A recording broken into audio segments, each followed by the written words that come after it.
Welcome to the lab, folks. Today, at the directive of the President, we're testing intense UV on COVID-19. Supposing we hit the body with a tremendous, whether it's ultraviolet or just very powerful light. You're kidding me?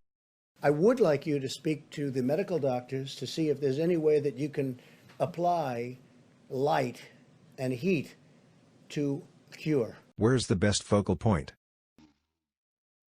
Meet our trial volunteer, Bob. Bob, that N95 mask sends the wrong message. You don't want to be wearing it in public. That's better. Do you consent to the trial, if you don't have to disclose your tax returns? Now to hit this red button, which is bigger than Bob's.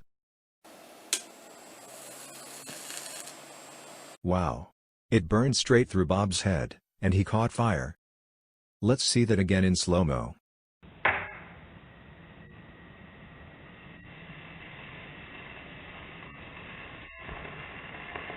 Looks like intense UV kills you, so you won't be dying of COVID. Intense UV is a likely cure for all manner of ailments,